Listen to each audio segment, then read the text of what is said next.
These kidnappers never expected the little girl they captured to be a bloodthirsty vampire. The film begins by showing a young girl named Abigail practicing ballet in a theater as preparation for an upcoming performance. Everything seems calm and normal, but outside the building, a group of kidnappers has already been watching her and carefully planning her abduction without her knowledge. See y'all on the other side. Yes, sir. After finishing her practice, Abigail is picked up as usual and driven home, completely unaware that the kidnappers have secretly attached a tracking device to the car, allowing them to monitor her every movement. The moment Abigail starts heading home, the kidnappers move ahead of her and make their way to the mansion first. One of them, who works as the hacker of the group, successfully breaks into the house security system, unlocking access to the property while simultaneously disabling all of the surveillance cameras. With the area secured and a sniper watching from a distance, the other 3 kidnappers quietly enter the house and hide inside Abigail's bedroom, waiting for the perfect moment to strike. You, over there.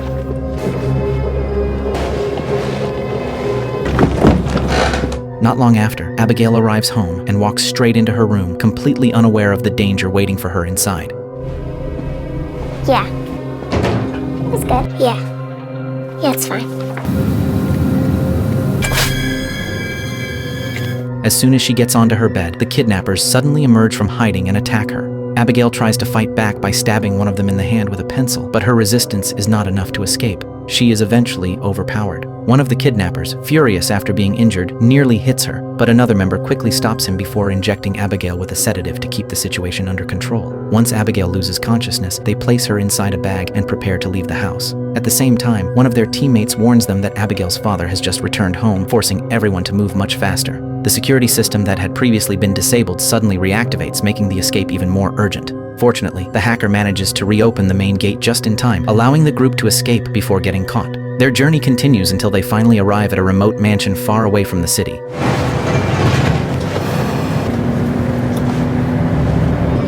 What the fuck?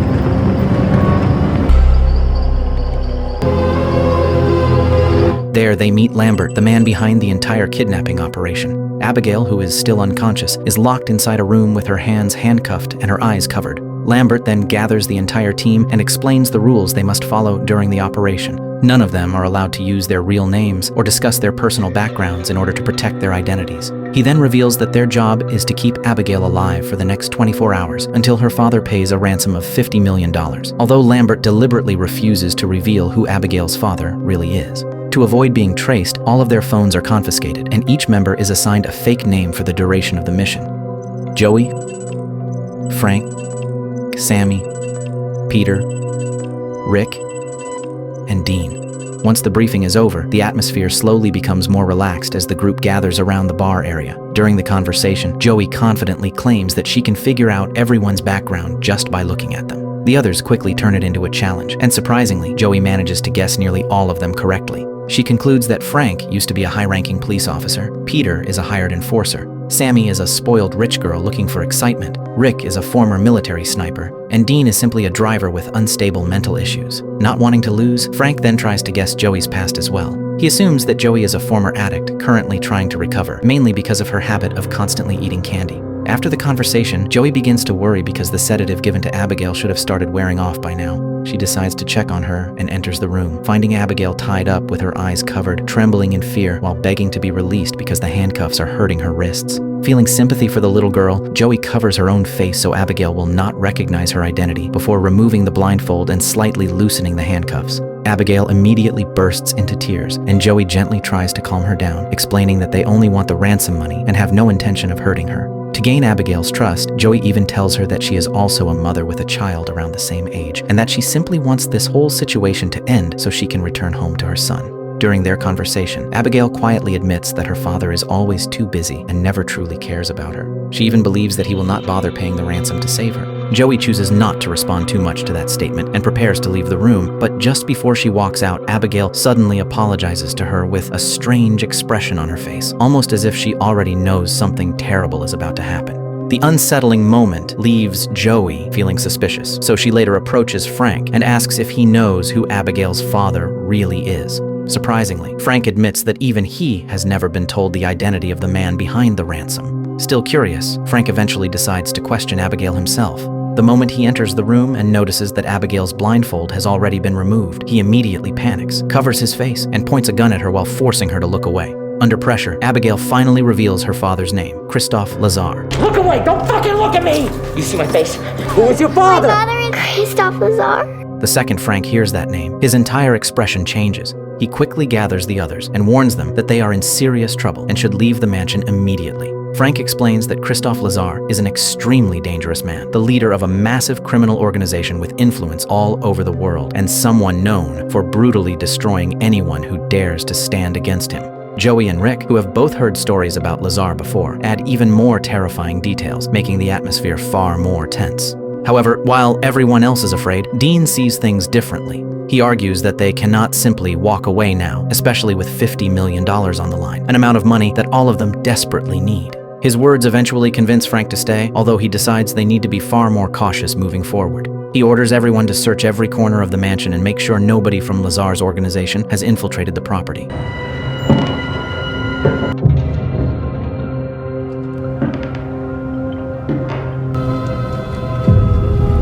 Elsewhere in the mansion, Sammy is relaxing in her room watching television when she suddenly realizes that Dean has already been lying on her bed without her noticing him earlier. Annoyed by his creepy behavior, she angrily kicks him out of the room. Dean leaves and heads toward the kitchen, but once there, he becomes disturbed after seeing a door slowly open by itself. He cautiously checks the area but finds absolutely nothing suspicious. However, the moment he turns around, something invisible suddenly drags his body away. Man, fuck this shit.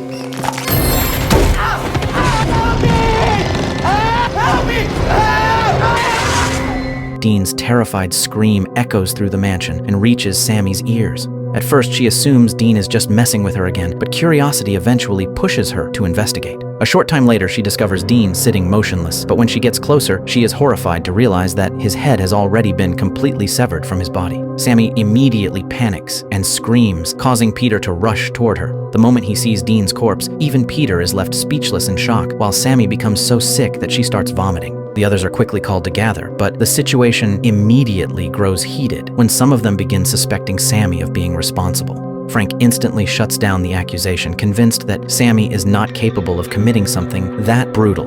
To explain what might really be happening, Frank and Rick begin telling the others about a horrifying incident from the past involving 3 of Lazare's trusted men. Those men had once been captured and locked inside a heavily guarded hotel room on the 20th floor. Yet by the next morning, all 3 were found dead in horrifying conditions, their heads severed and several organs missing from their bodies. The massacre was believed to be the work of Lazare's infamous right-hand man, a mysterious killer known as Valdez. After the horrifying discovery, the group immediately rushes back to Abigail's room to check on her, only to find the little girl still lying quietly there, as if nothing strange had happened.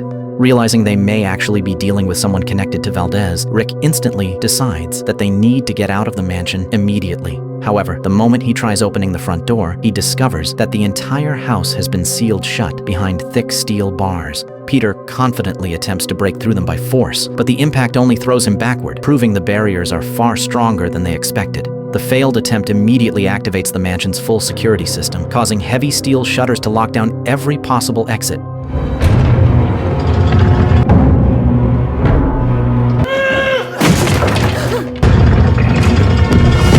At that moment, Joey begins realizing that this is not a normal kidnapping at all, but a carefully prepared trap designed specifically for them. Panicking, Rick runs to retrieve the sniper equipment he had hidden earlier, only to discover that all of his weapons have mysteriously disappeared without a trace. Meanwhile, Joey returns to Abigail's room, hoping to get answers from her. She carefully asks whether Abigail saw anyone else besides the kidnappers. This time, Abigail finally reveals something shocking. She calmly tells Joey that she recognizes Frank and claims that he used to work for her father under another name, Valdez. The revelation immediately terrifies Joey, and she quickly finds Rick to tell him what Abigail said. Without hesitation, Rick decides they need to kill Frank before it is too late. The two split up to search for him, but before they can find Frank, something even worse happens.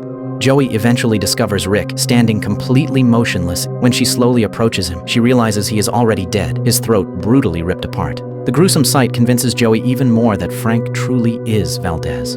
Filled with panic and anger, she storms back into the main room and points her gun directly at Frank, accusing him of being Valdez while also revealing that Rick has been killed. Frank immediately pulls out his own weapon and points it back at her, insisting that Abigail is simply manipulating everyone and turning them against each other. As the situation spirals further out of control, Frank makes a ruthless decision and orders Peter to kill Abigail before she causes even more chaos. I don't know what the fuck you're talking about, but You're Valdez. You told the girl. You killed Dean. you let a little girl get inside your head? Well, I hate to say it, but I think we're gonna have to get rough with her. Peter heads toward Abigail's room, but just as he is about to carry out the order, Joey suddenly steps in and stops him. Frank quickly follows behind, demanding that Joey stop protecting Abigail while Sammy stands frozen in confusion, unable to decide who she should trust anymore. In the middle of the argument, Sammy suddenly notices something disturbing. Abigail casually slips one of her hands out of the handcuffs with almost no effort at all. The moment everyone turns toward her, they see Abigail now standing freely on top of the bed. Without warning, she finally reveals her true nature as a vampire. Abigail instantly lunges toward Peter and attempts to bite into his neck, but Frank reacts quickly and shoots her directly in the head.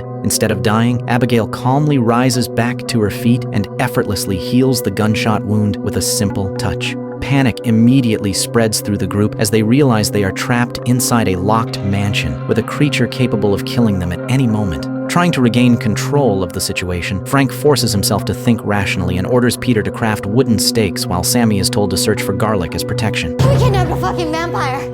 What do we know about vampires? Okay, how do we kill a vampire? Garlic? You go check the kitchen for garlic. There's pool cues in the game room. Go sharpen them into steaks. Armed with their improvised weapons, Frank prepares to hunt Abigail down and kill her. Joey strongly objects to the plan, convinced that they have no chance of defeating Abigail, and even if they somehow succeed, they would still have to face the wrath of Lazar afterward. Despite the warning, Frank refuses to back down. On me. Let's hit the kitchen first.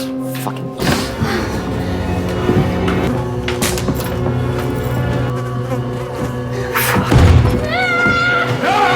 When they return to Abigail's room, she is already gone. The atmosphere becomes even more unsettling after they hear soft music echoing from the top floor of the mansion. Frank, Peter, and Sammy immediately follow the sound upstairs. Once they enter the room, they are horrified to find Abigail dancing gracefully with Dean's lifeless corpse. Believing she finally has the right weapons to fight back, Sammy rushes forward and attacks, but Abigail effortlessly throws her aside. Abigail even mocks them while casually handling the garlic Sammy brought, proving that it has no effect on her at all. Frank and Peter quickly join the fight, but both are overwhelmed just as easily. Abigail then viciously attacks Peter, repeatedly stabbing him in the chest using the cross necklace he had been wearing. Seeing an opening, Frank attempts to stab Abigail with a wooden stake, but she blocks the attack instantly. In the next second, Abigail retaliates by driving the same stake deep into Frank's thigh, leaving him seriously injured and making it painfully clear that none of them are anywhere near strong enough to fight the monster standing before them. I'm guessing none of those weapons worked. She is fucking with us! After regrouping, Joey immediately treats the wound in Frank's leg while trying to think of a more realistic way to survive. Instead of fighting Abigail head-on, Joey suggests that the only sensible option is to subdue her again, using the remaining sedative. Since they only have one injection left, they come up with a simple plan. They split up throughout the mansion in order to lure Abigail out, and whoever finds her first must immediately contact Joey so she can arrive and inject the sedative before Abigail has the chance to attack. While carefully searching one of the hallways, Sammy is suddenly startled by a swarm of bats flying directly toward her, causing her to lose her balance and fall into a hidden pool filled with human corpses.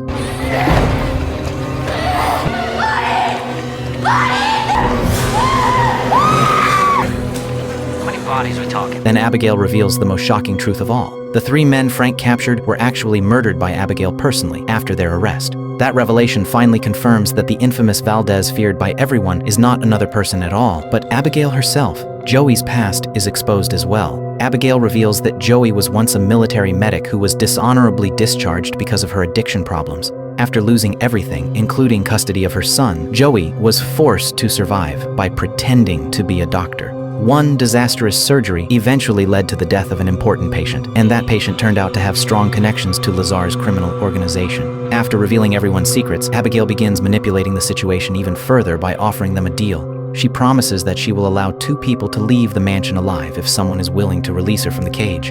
The offer immediately creates tension among the group. Frank refuses to believe her and responds with threats instead, causing Abigail to calmly change the offer so that now only one person will be spared. The atmosphere quickly turns chaotic when Peter, terrified of dying in the mansion, suddenly points his gun at the others. Seeing the situation spiraling out of control, Joey is forced to shoot Peter in a non-fatal area just to stop him and remind everyone that Abigail is clearly trying to manipulate them against each other. Once Peter calms down, they all agree that releasing Abigail would be too dangerous. Frank stays behind to guard her, while Joey treats Peter's wound.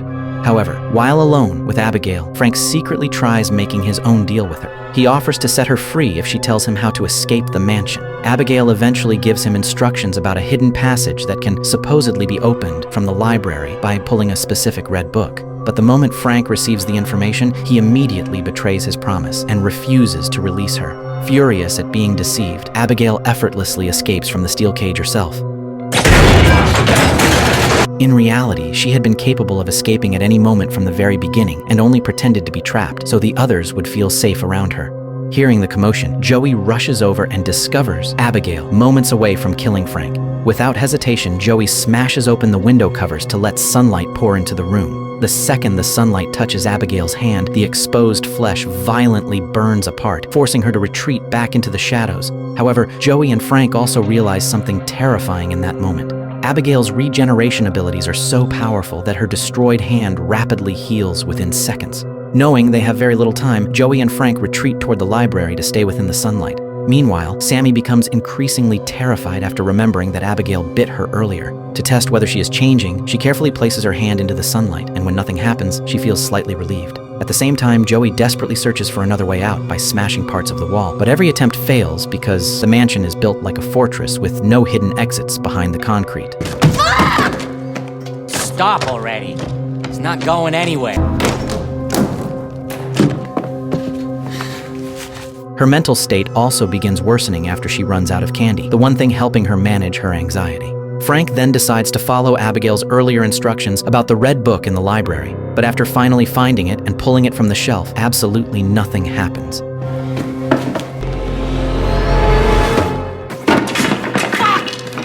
Realizing he has been tricked once again sends Frank into a furious rage. In the middle of the confusion, Sammy suddenly comes up with another idea. She suggests that the mansion's security system might shut down if they can disable the main power source. Since they have no better options, the group splits into teams to search for the electrical system. We're gonna go find that power source. We're gonna get the fuck out of here. Damn it, why did you all listen to me? No, stay close. Sammy and Peter head off together through the hallways, unaware that Abigail's bite is slowly affecting Sammy's body. At first, she still behaves normally, but as time passes, her mind gradually begins slipping away until she fully falls under Abigail's influence. Without warning, Sammy suddenly turns violent and brutally attacks Peter, killing him on the spot. You drank too much. The noise quickly brings Joey and Frank running toward them, only for them to discover Peter already dead. Realizing that Sammy is now completely under Abigail's control, Joey and Frank retreat back toward the library while Sammy relentlessly chases after them. In the middle of the desperate escape, Joey quickly grabs a silver tray and uses it to reflect sunlight directly onto Sammy's body. The instant the light hits her, Sammy's body violently explodes into pieces. At that same moment, a hidden door suddenly opens nearby, revealing a secret passageway. With no other choice left, Joey and Frank enter the hidden tunnel and follow it until they finally reach a control room containing blueprints of the mansion along with the entire security system. But they soon realize they are not alone. Lambert is already waiting for them there, and this time he no longer hides his true nature. Right in front of them, Lambert reveals that he's also a vampire. He explains that Abigail was the one who turned him and forced him to become her servant. However, over time, Lambert grew tired of living under Abigail's control and secretly created his own plan. The kidnapping was actually designed to gather all of Lazar's enemies together in one place. Lambert's true goal was to use them as allies to help destroy both Abigail and Lazar so that he could eventually seize control of Lazar's entire criminal empire for himself. After revealing his true intentions, Lambert begins trying to persuade Frank to join him. At first, Frank refuses because he does not want to live under anyone's control. However, once Lambert promises him complete power as a vampire, Frank eventually gives in to temptation and accepts the offer. Without wasting any time, Lambert knocks Joey unconscious so she cannot interfere, then bites Frank and even forces him to drink his blood in order to accelerate the transformation process. Within moments, the mutation is complete and Frank is no longer human.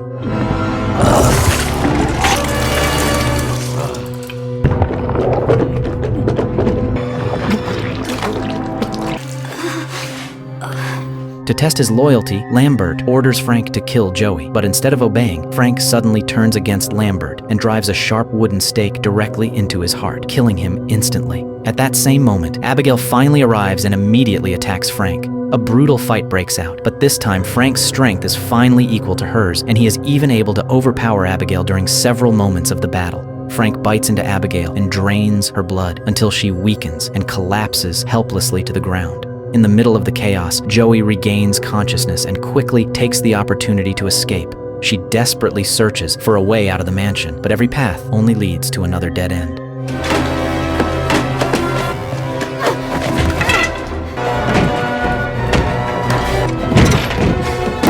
Realizing she may not survive, Joey records one final voice message for her son, accepting what she believes could be her final moments alive. Not long afterward, Frank finds her and attacks without mercy.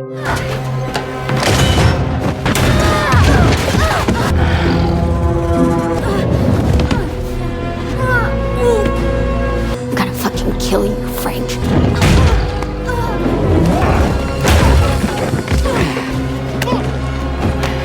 Joey is completely overpowered and repeatedly thrown around before Frank finally sends her falling from a great height. Just before she hits the ground, Abigail suddenly appears and catches her, saving her life at the last possible second. Now cornered with no other option left, Abigail admits that she cannot defeat Frank alone anymore. She asks Joey for help and promises that she will let her leave safely if they survive. Knowing she has no better choice, Joey agrees. Together, they confront Frank once again, but even with both of them fighting side by side, Frank still completely dominates the battle. He violently impales Joey against the wall using a metal rod before turning his attention back to Abigail and continuing to drain her blood until she is barely alive.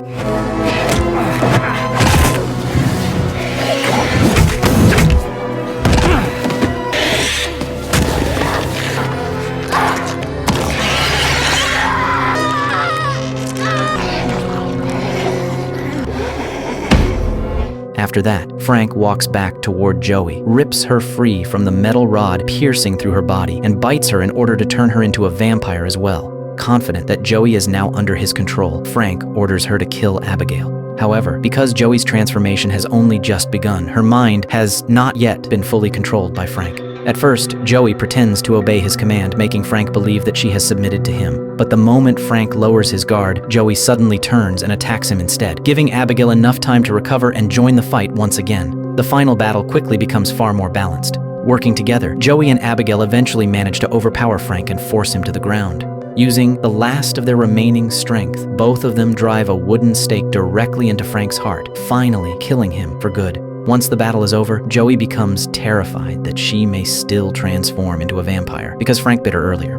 Abigail calmly explains that the effect disappears once the vampire responsible for the bite dies. Keeping her promise, Abigail allows Joey to leave the mansion and return to her son. However, just before Joey can finally escape, the man everyone has feared throughout the entire night finally appears, Christophe Lazar himself. Without hesitation, Lazar immediately attacks Joey, but Abigail quickly stops him and explains that Joey helped save her life. After hearing that, Lazar finally backs down and even shows gratitude toward Joey. He then warns her to leave the mansion before he changes his mind. Joey wastes no time. She quickly exits the mansion and gets into the car where she discovers the candy she never had the chance to finish earlier. Feeling relieved that she survived the nightmare, Joey quietly eats the candy and finally drives away from the mansion as the story comes to an end.